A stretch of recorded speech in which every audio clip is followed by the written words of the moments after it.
الحمد لله رب العالمين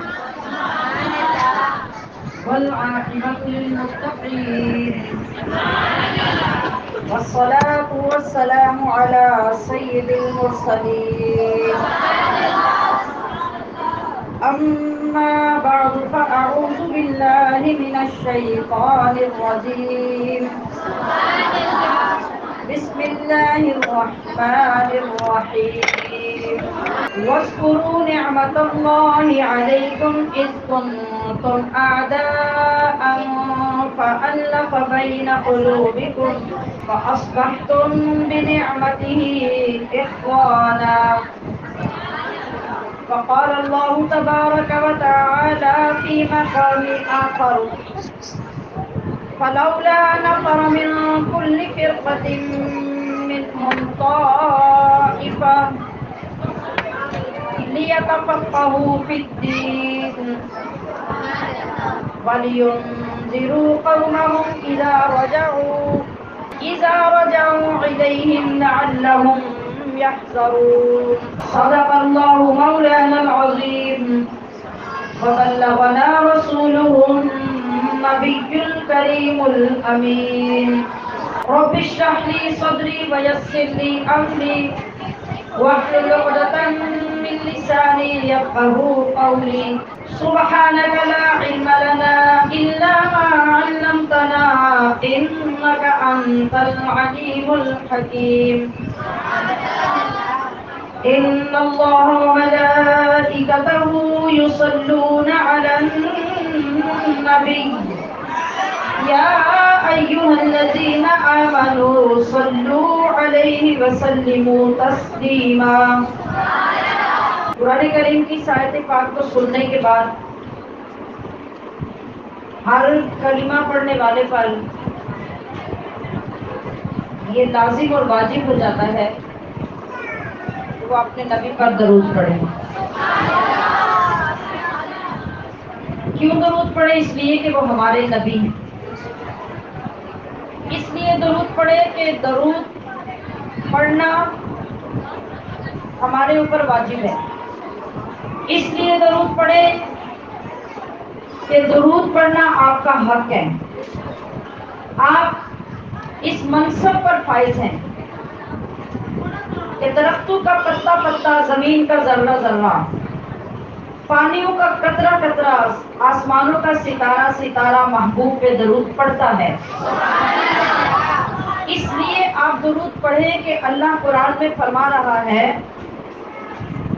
کہ میں بھی درود بھیجتا ہوں اور میرے فرشتے بھی درود بھیجتے ہیں، لہذا اے ایمان والو تم بھی درود بھیجو۔ یہ تو بات ہوگی بھیجنے کی۔ اس بھیجنے سے ملے گا کیا؟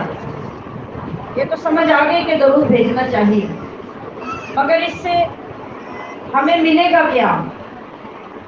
اس لیے کہ انسان فطری طور پر طبعاً لالچی ہے۔ لالچی کیسے لالچی؟ وہ کوئی کام اس کے بغیر نہیں کرتا کہ اس کے بدلے میں ملے گا کیا۔ آپ کسی جگہ پہ جاب کیوں کرتے ہیں، نوکری کیوں کرتے ہیں؟ پہلے جا کے بات طے ہوتی ہے کہ مجھے مہینے بعد ملے گا کیا۔ آپ کسی کو فائدہ پہنچاتے ہیں، آپ پہلے بات چیت کرتے ہیں کہ مجھے اس کے بدلے میں ملے گا کیا۔ یہ انسان کی فطرت ہے کہ وہ بدلہ لیے بغیر کوئی کام نہیں کرتا۔ تو دنیا میں کوئی بدلہ دے گا تو بڑے سے بڑا کتنا بدلہ دے لے گا؟ بعض اوقات اتنا بدلہ ملے گا کہ آپ کا گزارا بھی نہیں ہوگا۔ سارا مہینہ آپ نوکری کرتے ہیں، ملازمت کرتے ہیں، مہینے کے 10 دن گزرتے ہیں، تنخواہ آنے کے بعد رونا شروع کر دیتے ہیں کہ باقی مہینہ کیسے گزرے گا، گزارا نہیں ہوگا۔ یہاں جس بارگاہ کی بات ہو رہی ہے، اس مقدس ہستی پر جب آپ نے درود بھیجنا ہے تو اس کے بدلے آپ کو ملے گا کیا؟ اب یہاں میری اور آپ کی کمٹمنٹ نہیں ہے، یہاں میرا اور آپ کا لینا دینا طے نہیں ہو رہا، بلکہ حکم اللہ فرما رہا ہے، ہم نے اللہ کے حکم کی تعمیل کرنی ہے۔ تو اس کے بدلے میں لینا کس سے ہے؟ اللہ سے۔ دے گا کون؟ اللہ۔ تو کتنا دے گا؟ جتنا بڑا وہ ہے۔ اب وہ رب جو درود پڑھنے کا حکم دے رہا ہے جس محبوب پر، وہ محبوب ہمیں اس اللہ کے دینے کا اندازہ بتا رہے ہیں۔ آپ فرما رہے ہیں من صلی علیہ واحدۃ صلی اللہ علیہ عشرا، کہ جو میرا امتی ایک مرتبہ مجھ پر درود پڑھے گا اللہ اس پر 10 رحمتیں نازل فرمائے گا۔ اللہ اس پر 10 رحمتیں نازل فرمائے گا۔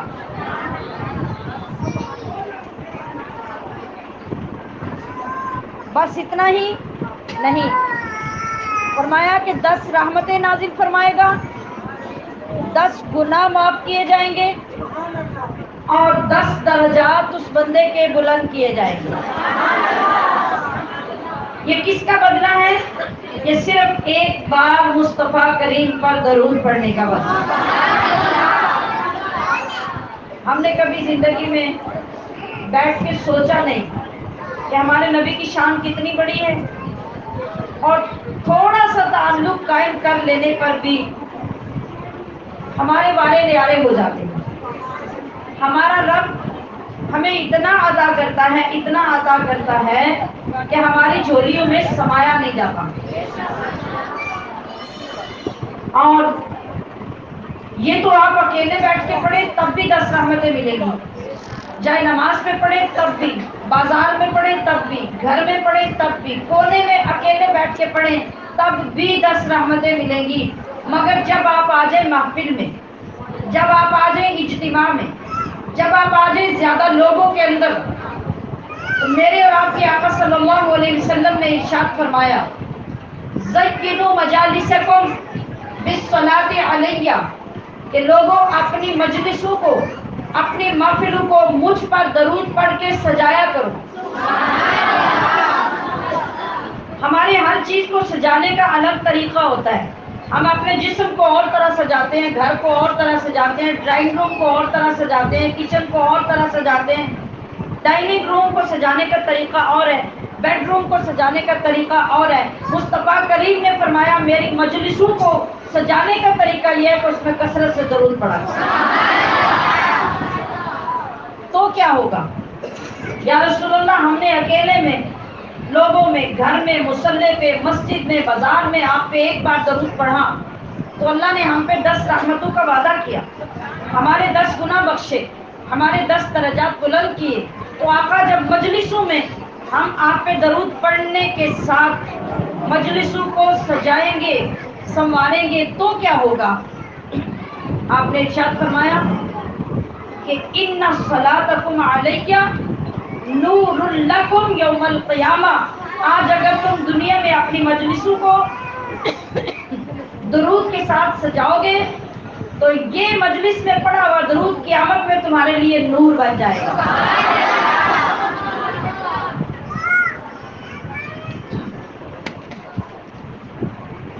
یہ وجہ ہے کہ جب ہم اللہ اور اس کے رسول کے ذکر کے لیے جمع ہوں تو سب سے پہلے ہمیں ان آداب کا پتہ ہونا چاہیے تاکہ ہمارا بیٹھنا، ہمارا آنا ضائع نہ ہو۔ اس بارگاہ اور اس ذکر کا مقام و مرتبہ یہ ہے کہ آپ جب گھر میں اس میں شمولیت کا ارادہ کرتے ہیں آپ کو ثواب ملنا تبھی شروع ہو جاتا ہے۔ آپ اس کے لیے تیاری کرتے ہیں، لباس بدلتے ہیں، وضو کرتے ہیں، آپ کو اللہ پاک اس پہ بھی ایک ایک عمل پر الگ الگ ثواب دیتا رہتا ہے۔ آپ ایک ایک قدم چل چل کر محفل میں پہنچتے ہیں، آپ کو ہر قدم کے بدلے اللہ پاک ثواب عطا کرتا ہے۔ ہر قدم کے بدلے اللہ آپ کا ایک گناہ معاف کرتا ہے، اور ہر قدم کے بدلے اللہ آپ کا ایک درجہ آخرت میں بلند کرتا ہے۔ اور پھر محفل میں آ کر جب آپ دل لگا کر محبت کے ساتھ اپنے نبی کا ذکر سنتے ہیں، قرآن کو محبت سے سنتے ہیں، اور اللہ کی بات کو محبت سے سنتے ہیں اور اس میں جو عمل کرنے والی بات ہے اس پہ عمل کرنے کا ارادہ کرتے ہیں تو ارادہ کرنے کے ساتھ اللہ آپ کی بخشش کا ارادہ فرما دیتا ہے۔ ذرا غور فرمائیے کہ کتنے بینیفٹس ہیں، کتنے فائدے ہیں۔ یہ فائدہ آپ کو دنیا کی کسی مارکیٹ سے نہیں مل سکتا، دنیا کی کوئی دولت، کوئی کرنسی، وہ ڈالر ہو، وہ یورو ہو، وہ ریال ہو، وہ روپیہ ہو، آپ بوریاں بھر کے لے جائیں مارکیٹ میں اور سودا کر لیں کہ اس کے بدلے میں یہ چیزیں دے دیں جن کا میں ذکر کر رہی ہوں، کائنات کی کوئی مارکیٹ آپ کو نہیں دے گی۔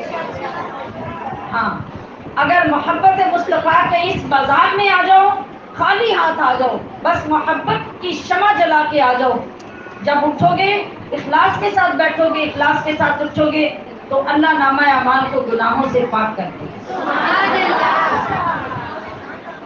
خوش نصیب ہوتے ہیں وہ لوگ جن کو اللہ کریم یہ دولت، یہ سعادت عطا کرتے، جن کو یہ سمجھ مل جاتی ہے، یا پھر جن کو یہ سعادت مل جاتی ہے کہ وہ اپنی زندگی کے کچھ لمحے، کچھ گھنٹے، کچھ دن، کچھ مہینے اللہ کی محبت میں، اس کے ذکر میں گزار رہے ہیں۔ ہمارے گزارے ہوئے یہ لمحے محفوظ کر لیے جاتے ہیں۔ کیسے محفوظ ہوتے ہیں؟ اللہ کے خزانے میں آپ کے یہ لمحے کتنے بجے آئے تھے، آپ یہاں کتنے بجے تک بیٹھیں گے، کتنے گھنٹے گزریں گے، ان میں جتنا ٹائم آپ نے ساری توجہ اپنے اللہ اور رسول کی طرف رکھی، اللہ کے فرشتے ان کو نوٹ کر رہے ہیں اور انہیں نوٹ کر کے جمع کر دیا ہمارے نامہ اعمال میں۔ قیامت میں جب ہمیں اللہ کی بارگاہ میں حاضر ہونا ہے تو ہمارا یہ وقت جس میں ہم نے درود پڑھا ہوگا، جس میں ہم نے اللہ کا ذکر سن کے سبحان اللہ کہا ہوگا، جس میں ہم نے رسول اللہ کا نام سن کے صلی اللہ علیہ وسلم کہا ہوگا، جس قرآن کی آیت سن کر ہمارے دل میں قرآن کی محبت پیدا ہوئی ہوگی، یہ سارے لمحے جمع ہو کے محفوظ کر دیے جائیں گے اور جب ہم قیامت میں اللہ کی بارگاہ میں پہنچیں گے تو ہمارے نامہ اعمال سے یہ وقت نکالا جائے گا، جب ہمارے سامنے لایا جائے گا تو یہ سارا وقت ایک نور کے صندوق کے اندر بند کیا ہوگا، جب وہ صندوق کھولا جائے گا تو وہ صندوق سارا نور سے بھرا ہوا ہوگا۔ مجھے امید ہے کہ آپ کو آج کے لیے بھی اور آئندہ کے لیے بھی اللہ کے ذکر میں آنے کی کچھ نہ کچھ محبت ضرور پیدا ہو جائے۔ ہم یہ چاہیں گے کہ قیامت میں کوئی ہماری سیونگ ہمارے کام آ جائے، ہم چاہیں گے کہ کوئی بچا ہوا ہم نے جو مال رکھا تھا وہ قیامت میں ہمارے کام آ جائے۔ کیوں کام آ جائے؟ اس لیے کہ اس کے بغیر ہماری بخشش نہیں ہوتی، اس کے بغیر ہمیں وہاں کامیاب قرار دے کر پل صراط سے گزارا نہیں جانا۔ تو یہ وہ دولتیں ہیں جو مال سے، دولت سے، پیسے سے حاصل نہیں ہوتی، یہ اللہ کی عطا، اس کی کرم نوازی، خوش نصیبی اور اپنی سعادت مندی سے حاصل ہوتی ہیں۔ اب آئیے دوسری طرف، یہ جو جتنی بات میں نے عرض کی یہ درود پڑھنے والوں کے لیے ہے۔ ذرا میری طرف دیکھیے، میرا اگلا جملہ سننے کے لیے میری طرف دیکھیے۔ اب نبی کریم صلی اللہ علیہ وسلم نے دوسرے بندے کے لیے کیا فرمایا؟ دوسرا کون ہے؟ دوسرا وہ ہے کہ محفل میں وہ بھی بیٹھا ہے، اس کے ساتھ والے سارے حضور کا نام سن کے درود پڑھ رہے ہیں، اللہ کی بات سن کے سبحان اللہ کہہ رہے ہیں، اس کے عذاب اور غضب کی بات سن کے استغفر اللہ کہہ رہے ہیں، مگر اس کے کان اس کے نبی کا ذکر سن رہے ہیں مگر یہ پھر بھی درود نہیں پڑھتا۔ تو میرے اور آپ کے نبی نے فرمایا کہ وہ بندہ جس کے سامنے میرا ذکر کیا گیا مگر اس نے میرا نام سن کر درود نہیں پڑھا تو اللہ قیامت میں اسے جنت کی خوشبو بھی عطا نہیں کرے گا۔ اور جنت کی خوشبو کیسی ہوتی ہے؟ جنت کی خوشبو ایسی نہیں ہوتی جیسے ہم خوشبو لگائیں گھر میں یا سپرے کر دیں، ایئر فریشنر کے ساتھ ہم سپرے کریں